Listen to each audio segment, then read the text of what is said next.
Hello, I'm Severn Suzuki, speaking for ECHO, the Environmental Children's Organization.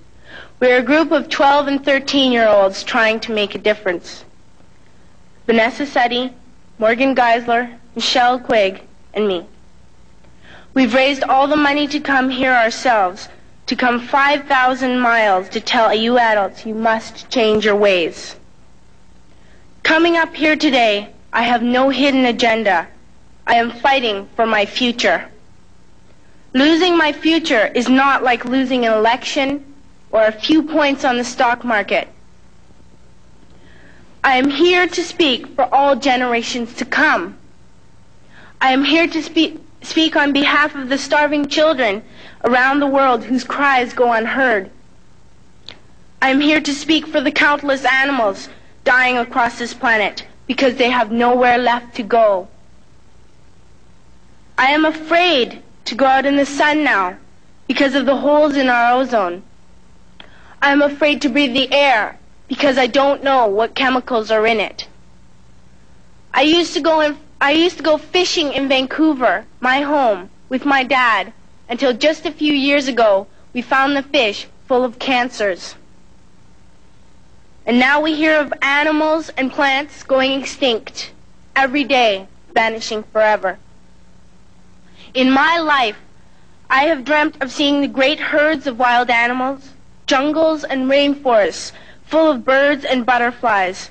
But now I wonder if they will even exist for my children to see.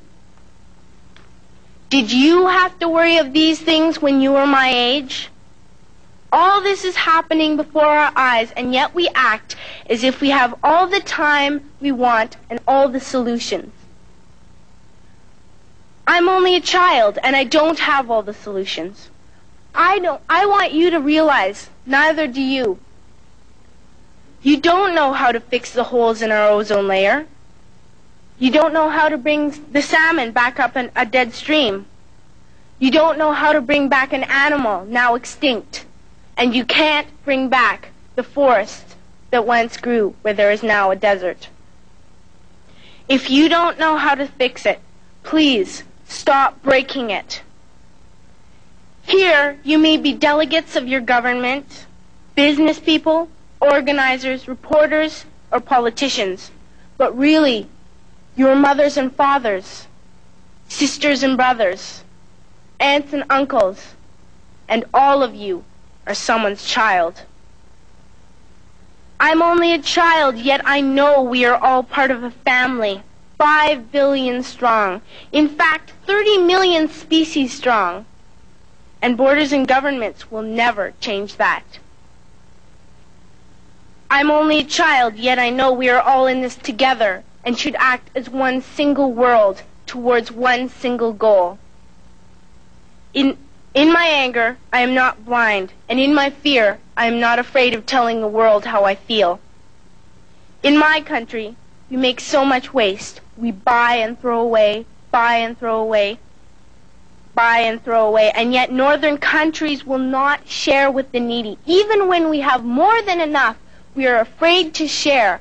We are afraid to let go of some of our wealth. In Canada, we live the privileged life, with plenty of food, water, and shelter. We have watches, bicycles, computers, and television sets. The list could go on for 2 days. 2 days ago, here in Brazil, we were shocked when we spent time with some children living on the streets. This is what one child told us. I wish I was rich. And if I were, I would give all the street children food, clothes, medicines, shelter, and love and affection. If a child on the streets who has nothing is willing to share, why are we who have everything still so greedy?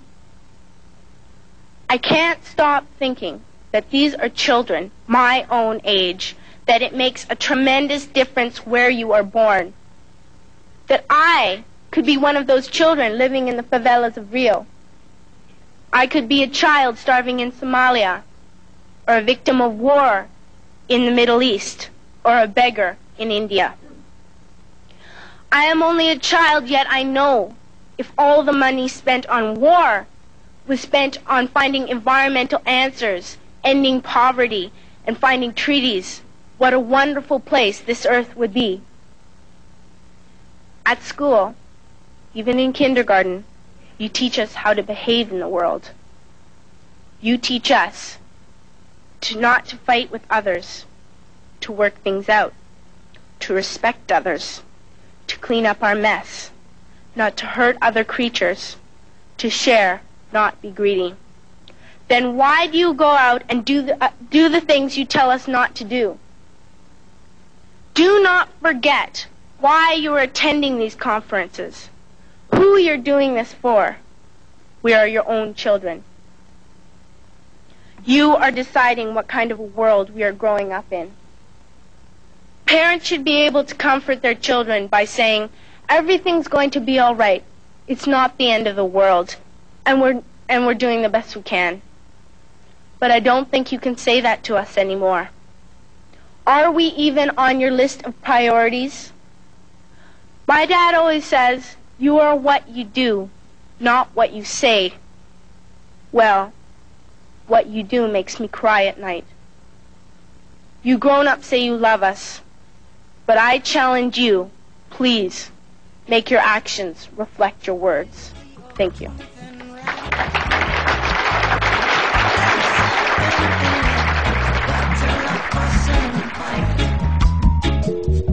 Protect your children